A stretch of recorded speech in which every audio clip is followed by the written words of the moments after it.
জামাতের নামাজ আদায় করার কারণে মাস্টার ওয়াদিউল্লাহ ফাউন্ডেশন থেকে আমাদেরকে উপহার দিয়েছে, আরো অনেকেরকে উপহার দিয়েছে। আমি 2 মাস ইমামের পিছনে নামাজ পড়ে একটি সাইকেল পুরস্কার পেয়েছি। এতে আমি খুশি, আমার মা বাবা খুশি, আমার সমাজের সবাই খুশি।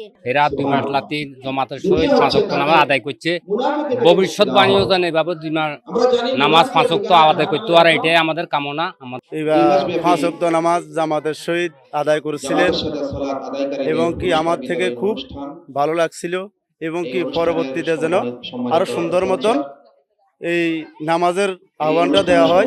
শিশু কিশোর ও যুবকদের 2 মাস ব্যাপী একটা উদ্যোগ নিয়েছে। সেই উদ্যোগের সাথে ওয়াজিউল্লাহ ফাউন্ডেশনের পৃষ্ঠপোষকতায় আজকের এই বাইতুল শরাফ জামে মসজিদের এই প্রোগ্রামটি বাস্তবায়ন হচ্ছে। এখানে 5 জন জামাতে নামাজ পড়ার যে বেশি নামাজ পড়েছে, সবচেয়ে বেশি যিনি ছিল ওই 5 জনকে আজকের 5টি সাইকেল দিয়ে উপহার দিবে এবং এই শিক্ষার মানকে আরো উন্নয়ন করার জন্য মাস্টার ওয়াজিউল্লাহ ফাউন্ডেশন তাদের সবসময় এই সকল কার্যক্রম অব্যাহত রাখে।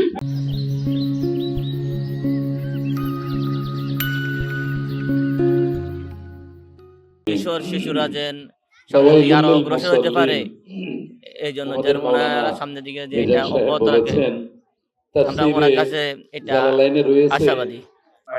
অপসংস্কৃতি, অনৈতিক কাজে এবং মানুষের ক্ষতি হয়, দেশের ক্ষতি হয়, এমন কাজে তোমরা একজন আরেকজনকে সহযোগিতা করবে না, নিজেদেরকে বিরত রাখবেন।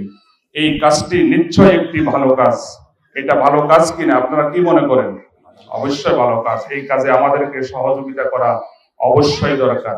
সর্বপ্রথম এই সুন্দর আয়োজন যারা করেছেন তাদেরকে আমি আমার ব্যক্তিগত পক্ষ থেকে তাদেরকে স্বাগত জানাচ্ছি। আল্লাহ তাআলা আপনাদের এই ভালো কাজকে কবুল করেন, আমিন। আমরা কোরআন পড়বো, কোরআনকে তারা ভয় করে, কোরআনের কাছে যাওয়া যাবে না, না কোরআনকে ভয় করা যাবে না। কোরআন আমাদের জন্য সুপারিশ করবে। নামাজ যে আয়োজন আপনারা করেছেন, আমি আয়োজক কমিটির প্রতি অনুরোধ রাখবো, যাদেরকে আজকে পুরস্কৃত করছেন তাদেরকে ধরে রাখার জন্য প্রয়োজনে প্রতি মাসে 2 মাস 6 মাস পরে আপনারা যাদেরকে পুরস্কার দিবেন তাদেরকে দিয়ে আলাদা একটা নামাজি সংগঠন বা নামাজিদের কমিটি, ওদেরকে দিয়ে আলাদাভাবে একটি আপনারা দল গঠন করবেন, যারা নিজেরা নামাজ পড়েছে ভবিষ্যতে অন্যদেরকে নামাজ পড়ার জন্য উৎসাহিত করবে।